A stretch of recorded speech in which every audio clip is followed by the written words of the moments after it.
Bonjour à toutes et à tous. Je vous prie d'attendre encore quelques petites minutes que tout le monde descende et après on va commencer. Merci.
Parfait. Alors,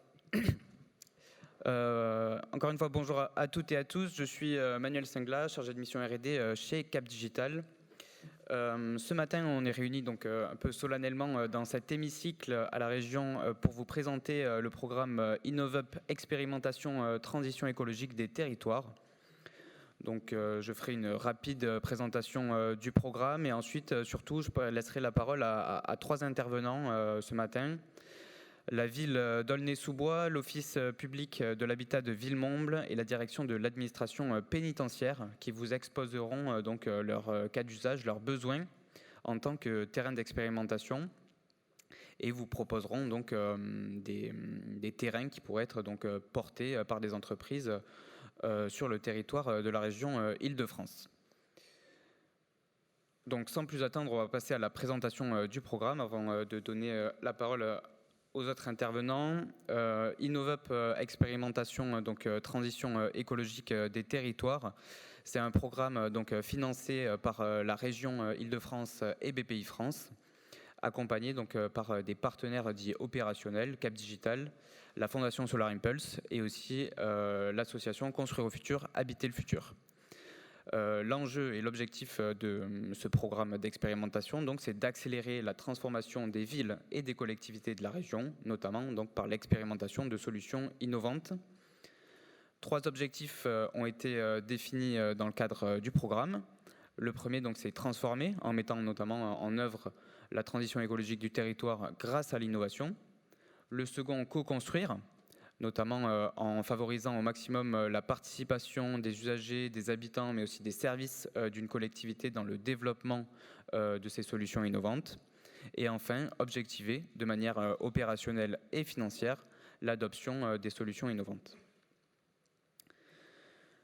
Donc, pour cela, les partenaires opérationnels offrent un soutien opérationnel, méthodologique et aussi en termes d'expertise pour tester en conditions réelles tout type de solutions technologiques et innovantes qui pourraient donc répondre aux grands défis écologiques auxquels font face les villes et collectivités de la région francilienne. Dit un peu plus précisément, l'accompagnement des partenaires repose sur trois dimensions. La première, elle se fait au niveau des ressources, puisque donc, comme je disais, l'expérimentation est financée en partie par la région Île-de-France et BPI France. Donc c'est l'entreprise innovante qui est porteuse de la solution qui sera financée dans le cadre du programme. Elle se fait aussi dans une deuxième dimension qu'on a appelée expertise, puisque les partenaires opérationnels sont là pour vous accompagner, que vous soyez terrain d'expérimentation ou porteur de solutions, à définir un cadre structuré et adapté à l'expérimentation, à identifier des technologies innovantes qui pourraient répondre aux besoins des terrains d'expérimentation et bien entendu à suivre l'expérimentation tout au long des projets. Et enfin, la dernière dimension, on l'a appelée notoriété, pour notamment mettre en visibilité et communiquer autour des succès des expérimentations une fois qu'elles seront réalisées. Dans le cadre du programme, 6 thématiques prioritaires ont été définies. Elles ne sont pas exhaustives, je dirais, mais elles servent de base de réflexion, que ce soit pour les terrains d'expérimentation ou pour les porteurs de solutions. Donc, je ne vais pas les détailler ce matin, mais très rapidement, on retrouve en premier donc éco-construction, avec notamment tout ce qui est optimisation des rénovations ou encore rafraîchissement des bâtiments.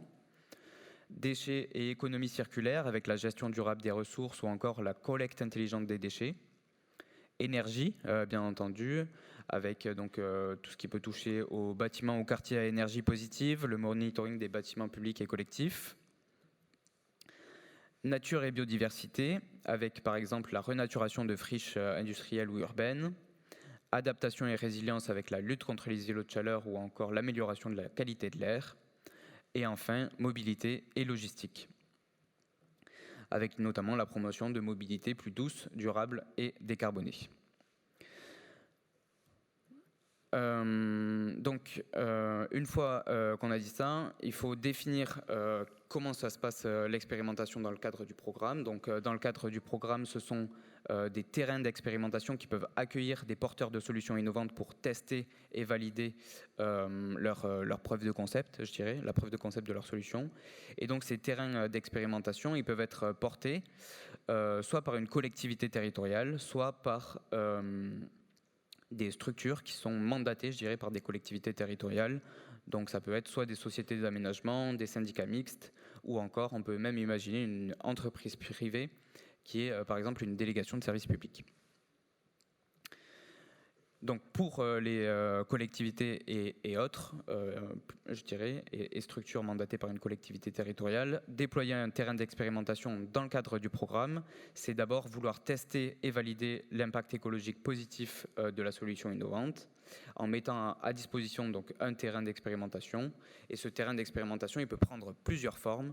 Ça peut être soit une infrastructure spécifique, une communauté d'usagers, un jeu de données et un équipement public. Et donc, en plus de déployer ce terrain d'expérimentation, il faut aussi que la collectivité, la structure mandatée par une collectivité, prévoit un petit peu et dédie un petit peu de temps, de ressources humaines pour donc gérer le projet tout au long de l'expérimentation. De l'autre côté, l'autre acteur qui est prévu dans le cadre du programme, ce sont donc les entreprises porteuses de solutions innovantes à expérimenter donc, dans le cadre du programme. Et pour être éligible dans le cadre de ce programme d'expérimentation, une entreprise, elle doit être soit une TPE, PME ou ETI basée en Île-de-France, ou y opérant une majeure partie de ses activités de recherche, développement et d'innovation. Bien entendu, elle ne doit pas être considérée comme en difficulté pour l'année N-1, notamment au niveau de ses fonds propres. Et enfin, elle doit être immatriculée au moment du dépôt de sa candidature. Au niveau du cadre de l'expérimentation, l'entreprise peut tester sa solution sur un ou plusieurs terrains d'expérimentation partenaires différents, donc jusqu'à 3 maximum. Et le financement de l'expérimentation se fait sur une période de 6 à 18 mois, avec un recours possible à un évaluateur externe. Le terrain d'expérimentation donne un accès gratuit aux ressources dont a besoin l'entreprise. Et donc, c'est les ressources que j'ai précédemment citées, qui peuvent prendre plusieurs formes, donc soit une communauté d'usagers, des installations spécifiques, etc. Enfin, on arrive à la partie financement. Donc, comme je disais, c'est l'entreprise qui est financée dans le cadre du programme d'expérimentation. Et au niveau du financement, donc, plusieurs modalités ont été définies dans le cadre du programme. Ce qu'il faut retenir, c'est qu'il y a 3 tranches budgétaires différentes. La première entre 150 000 et 500 000 euros, la seconde entre 500 000 et 1 million d'euros, et la dernière au-dessus d'1 million d'euros. Pour ces 3 tranches, le taux d'intervention moyen de la part de la région et BPI-France reste le même, 45% pour les TPE-PME, 35% pour les ME et 25% pour les ETI. Ce qui va changer, ce sont les modalités de financement, puisque sur la première tranche, on va être à 100% en subvention, alors que sur les 2 suivantes, on va avoir une part d'avance remboursable ou prêt d'innovation R&D qui va rentrer en compte. Et vous voyez donc sur la droite de la diapositive toutes les dépenses qui peuvent être éligibles dans le cadre du programme, notamment les frais de personnel, les prestations externes, les prestations techniques sous-traitées dans la limite de 49% des coûts liés aux frais de personnel, l'amortissement du matériel, les dépenses liées à l'évaluation et enfin les dépenses liées au déploiement de l'expérimentation. Pour résumer et avant de vous présenter les partenaires de ce programme et puis laisser la parole donc au terrain d'expérimentation, voici sur cette slide donc, les bénéfices à participer à ce programme d'expérimentation. Le premier, c'est de pouvoir valider un prototype, une preuve de concept en conditions réelles, en lien direct avec les opérateurs et les collectivités. On peut ensuite, grâce à ce programme, tester les performances de la solution innovante, favoriser son adoption, notamment donc, grâce à la participation des services d'une collectivité, mais aussi de ses usagers et de ses habitants. Initier des transformations en développant une culture de l'innovation en interne, accéder bien entendu à un réseau d'acteurs publics de premier plan qui est en train de se construire, puisque le programme a été lancé fin septembre 2022 maintenant. On a quelques dossiers qui ont été déposés, d'autres qui sont en cours, et plusieurs collectivités, je dirais, terrains d'expérimentation qui ont rejoint le mouvement et qui sont vraiment très intéressés par ce qui est en train de se développer dans le cadre du programme. Et enfin, réaliser l'expérimentation dans un cadre et un processus de confiance, accompagné notamment par les experts de Cap Digital, la Fondation Solar Impulse, Construire au futur, Habiter le futur. Ça me fait une transition toute nommée pour vous présenter les partenaires de ce programme. Donc, vous retrouverez sur cette diapositive les points de contact principaux de la région BPI France, Construire au futur, Habiter le futur, la Fondation Solar Impulse et Cap Digital. Et je laisse maintenant la parole à la Fondation Solar Impulse pour se présenter et présenter leur accompagnement dans le cadre du programme.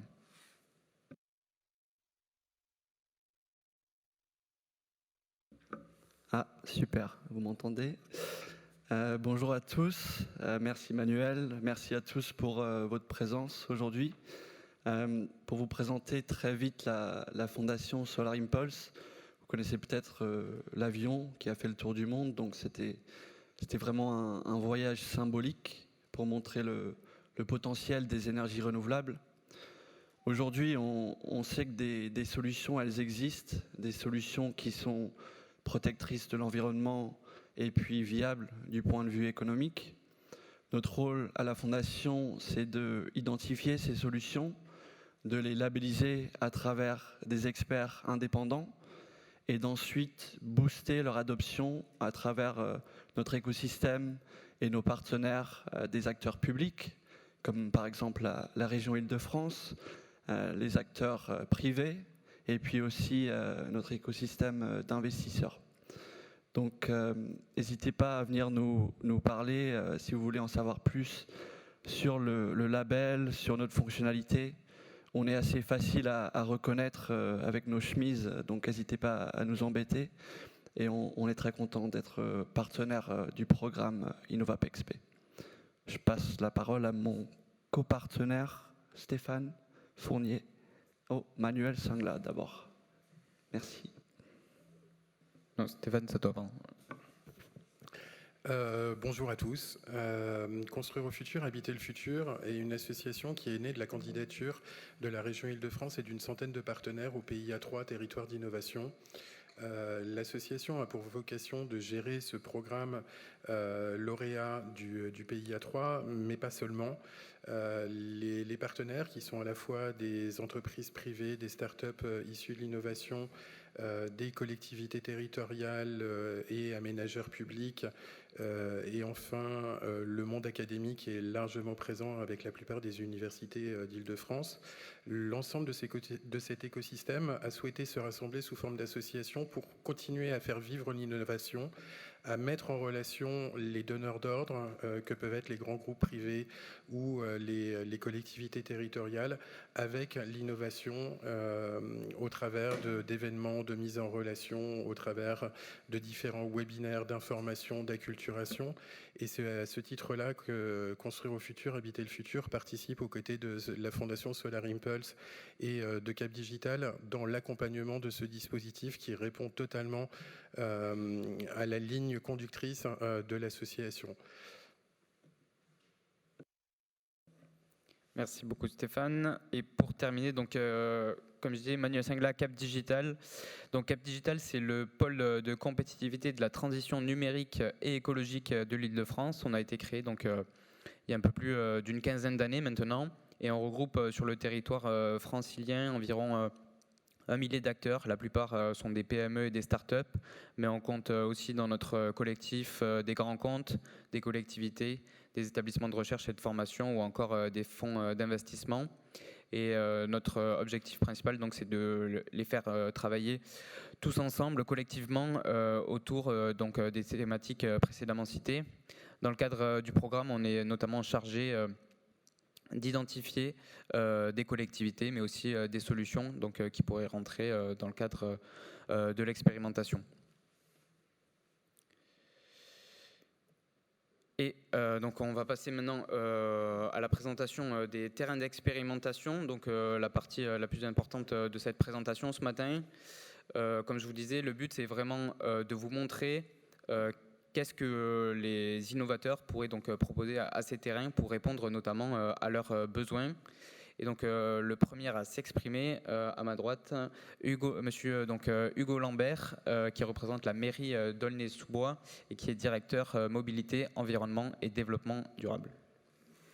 Bonjour à tous. Donc effectivement, Aulnay-sous-Bois, commune d'environ 85 000 habitants en Seine-Saint-Denis, on a un certain nombre d'avantages pour tout ce qui est expérimentation et accompagnement des porteurs de solutions, puisque de par notre morphologie urbaine, on est un peu 3 communes dans une, avec au sud de la commune, au sud des voies ferrées, qui est un tissu pavillonnaire, le centre qui est un mixte pavillonnaire petits ensembles, et le nord avec les quartiers sociaux, les grands ensembles et des zones d'activité, dont certaines sont en friche, puisqu'on avait l'ex-site PSA qui est parti en 2014 et aujourd'hui les 3/4 de ce site qui équivaut à la surface de la Défense sont en friche.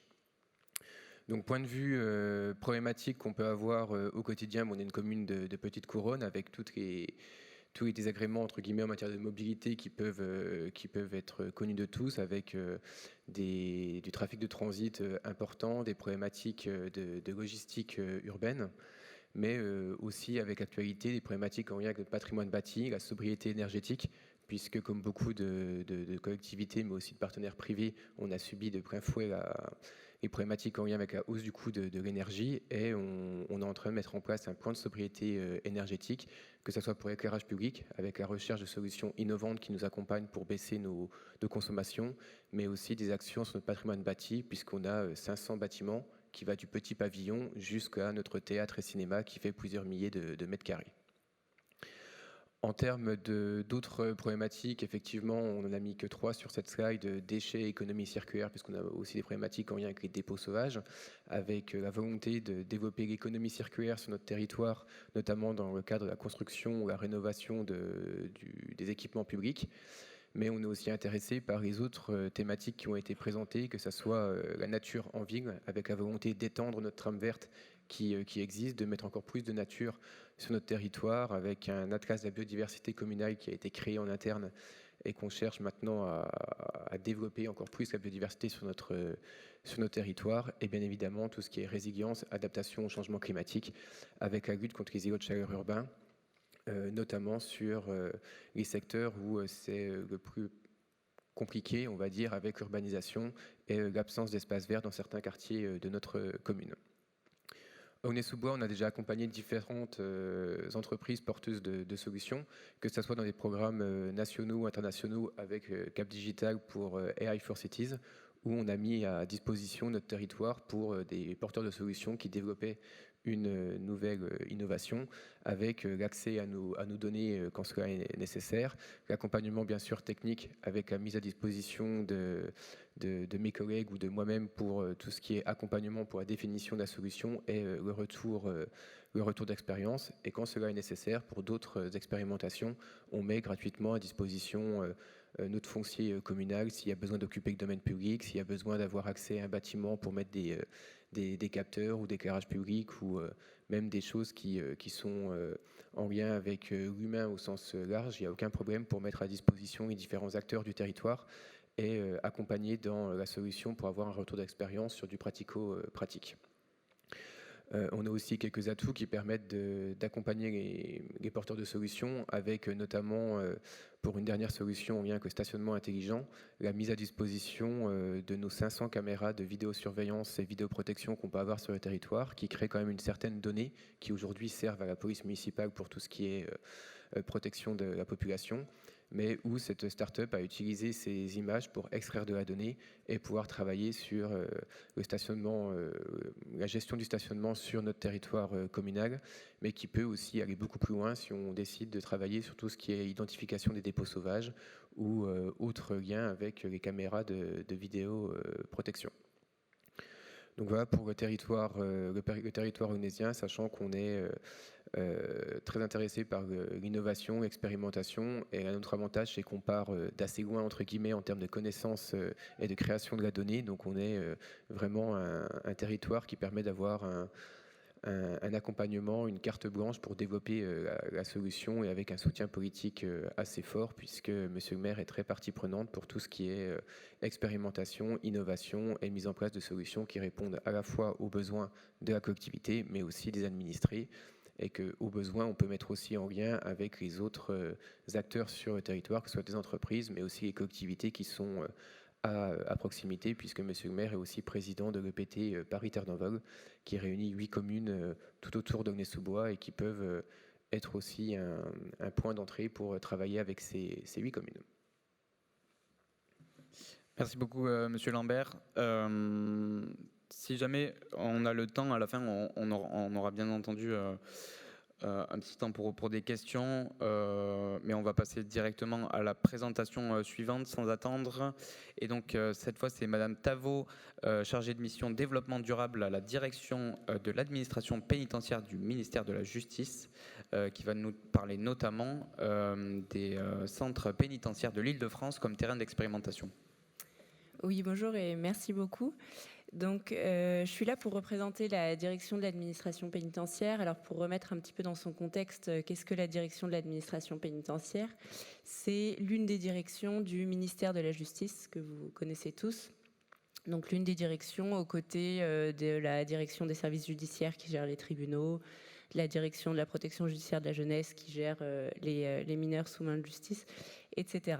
Donc, la direction de l'administration pénitentiaire, on a en charge en fait l'exécution des décisions de justice, donc de nos collègues des tribunaux, lorsqu'il y a prononcé d'une peine de privation de liberté ou d'une peine de probation.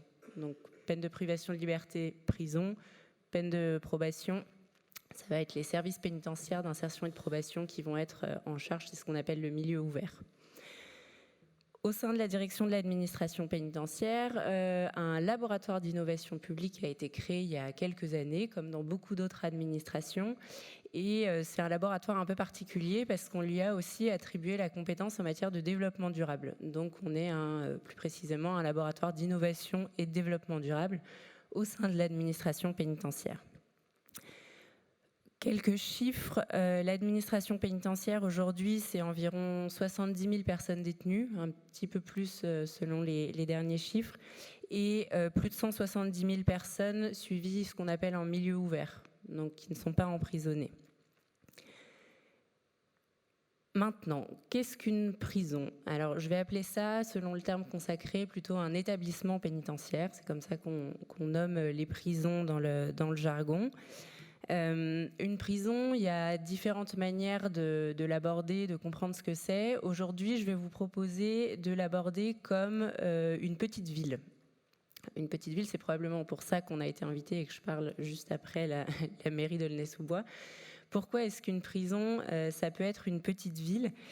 C'est une petite ville parce que dans une prison, on y vit, on y travaille, on y mange, on y fait ses courses, on y fait différentes activités, qu'elles soient sportives, culturelles.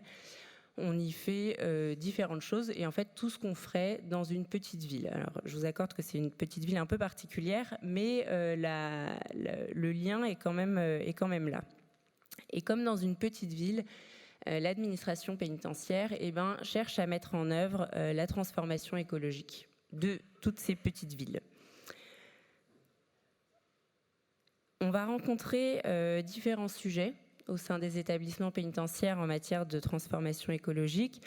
Pour avoir une idée un petit peu, en Île-de-France, nos établissements pénitentiaires, on a beaucoup de très gros établissements pénitentiaires par rapport à d'autres régions, mais on en a aussi des tout petits. Donc, il me semble que l'un des plus petits, c'est la maison d'arrêt de Versailles, qui a moins de 100 personnes détenues, et la plus grosse, qui est bien connue, la maison d'arrêt de Fleury-Mérogis, qui compte plus de 3000 personnes détenues. Donc, vous voyez qu'on est en fait à différents extrêmes.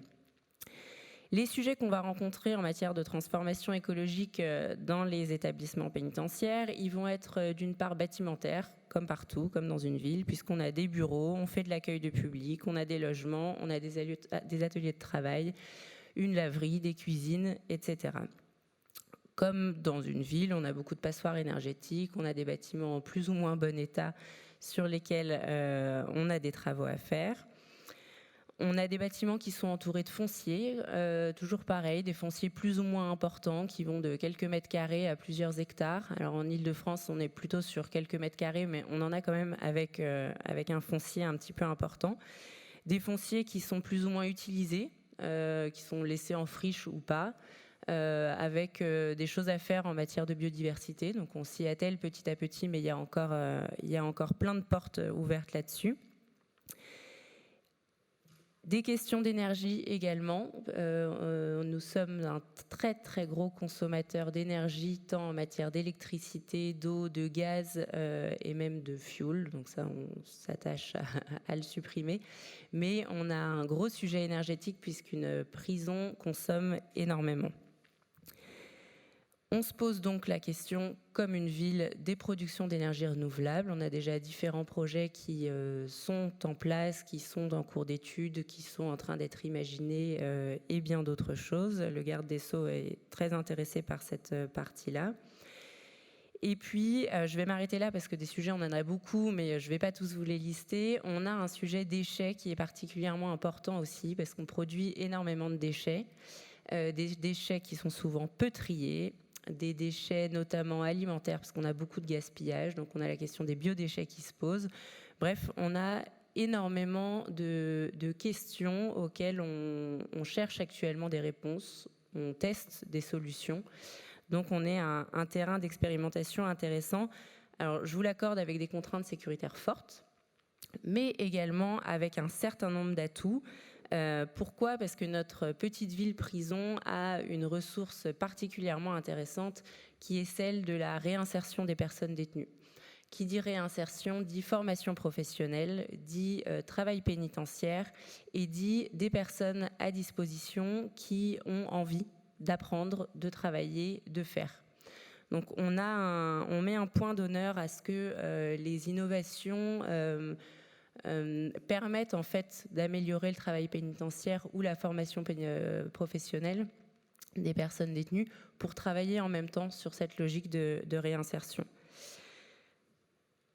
Les établissements pénitentiaires sont donc un terrain d'expérimentation qu'on trouve, nous, passionnant et j'espère vous aussi. Alors, il y a une petite réserve, c'est qu'il faut avoir un peu de patience parce qu'on est une administration publique et que les choses sont parfois un petit peu lentes.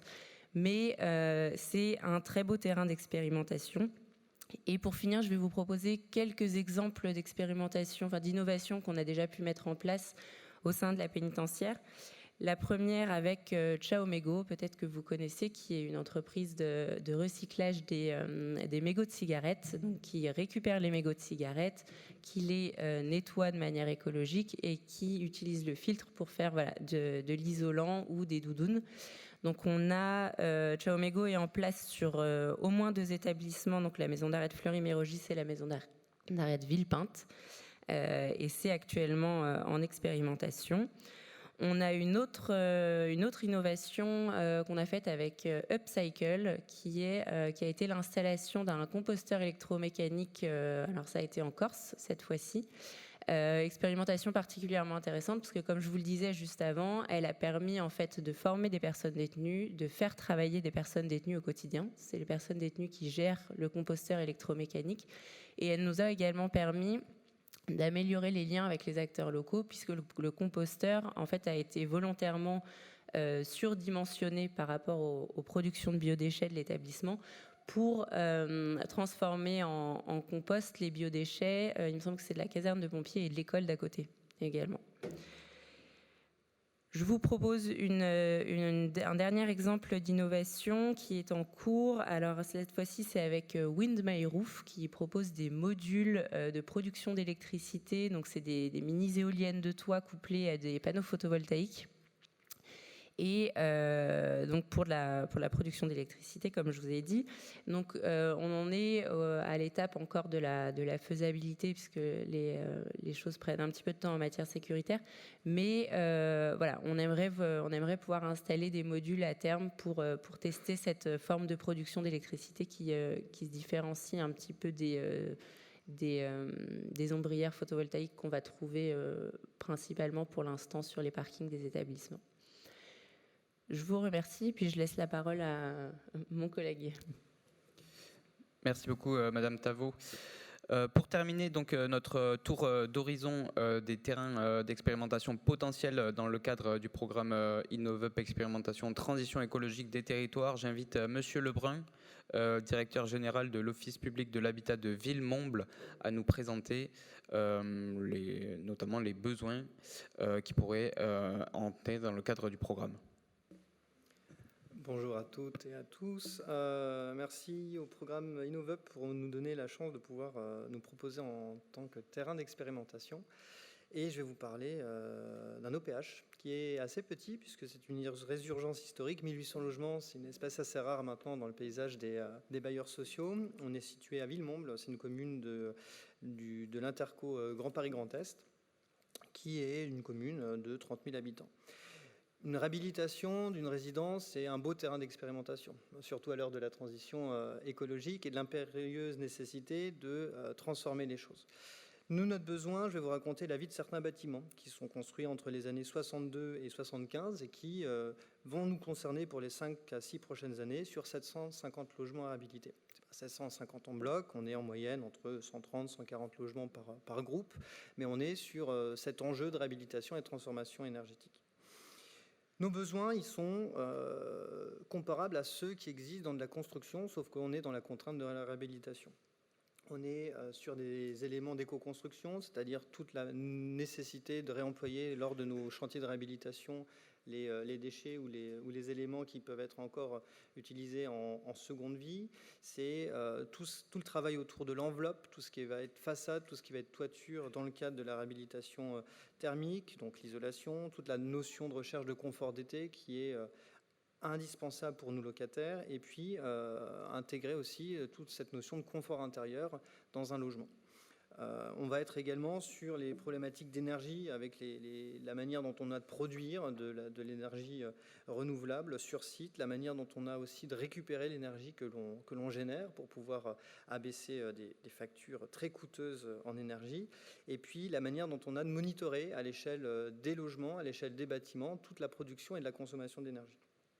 Enfin, ce sont des résidences qui ont leur charme et qui sont souvent toutes accompagnées d'espaces extérieurs. Et l'espace extérieur, c'est un bon atout, je dirais, pour raisonner sur les luttes contre contre les îlots de chaleur, créer des îlots de fraîcheur, penser tout ce qui va être résilience de ces aménagements sur de la pleine terre, et puis avoir une vraie réflexion sur la gestion de l'eau et de la biodiversité sur ces sites, qui me paraît indispensable quand on se projette.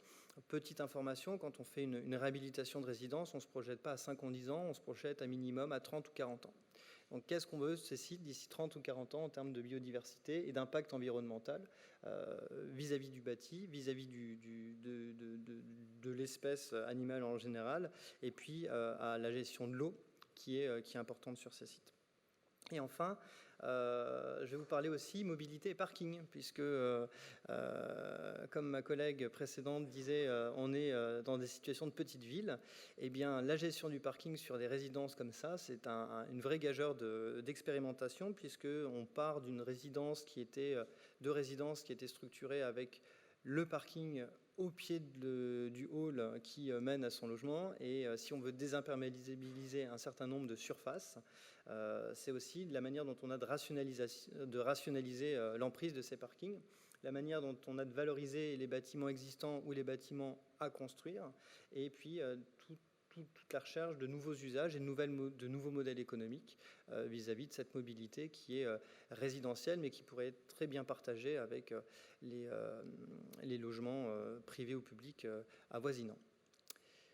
Voilà ce que je peux vous dire de manière très, très synthétique sur nos besoins. En tout cas, c'est un beau terrain d'expérimentation qui est assez vaste et sur lequel on souhaite bien évidemment travailler avec ceux qui veulent être pionniers. Je vous remercie. Merci beaucoup, Monsieur Lebrun. Avant de conclure, et parce qu'il nous reste quelques minutes, je vous propose donc une session de questions-réponses. Ce que je vous propose aussi, c'est de poser vos questions en priorité à nos intervenants.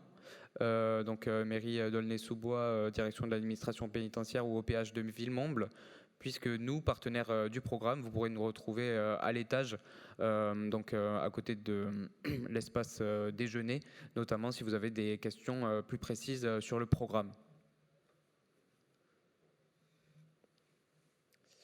Alors oui, monsieur, je ne sais pas si les micros sont ouverts. Non. Allez-y.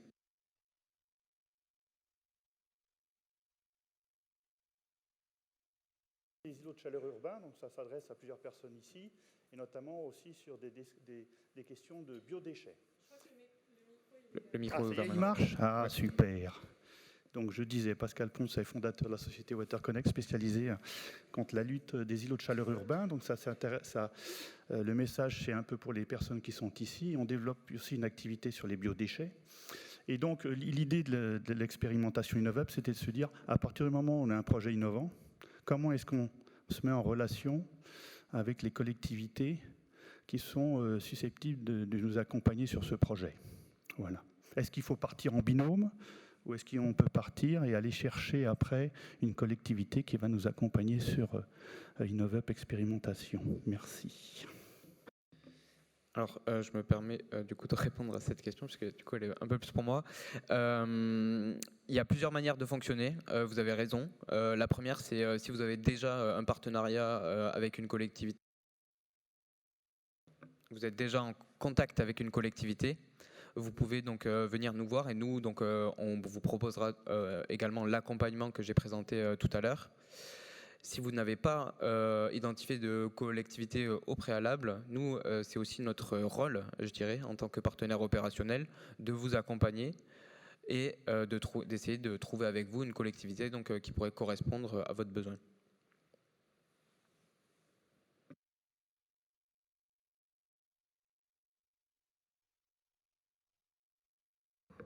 Bonjour, je suis de ce côté, moi.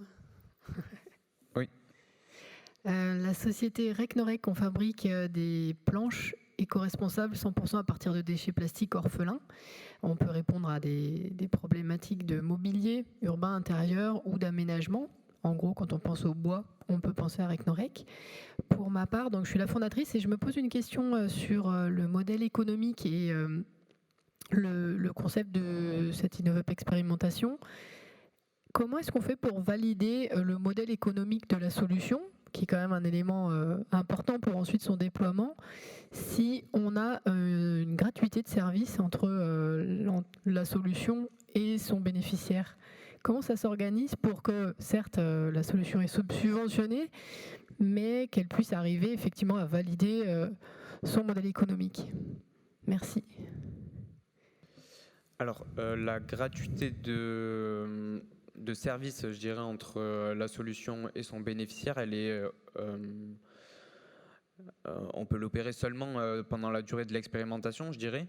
Et ma réponse serait peut-être que, et certainement même, il faudrait se servir de l'expérimentation aussi pour explorer avec la collectivité, je pense, l'offre de services qui pourrait être proposée et étendue à d'autres collectivités en France, en Ile-de-France et en France, oui. Je ne sais pas si ça répond à votre question.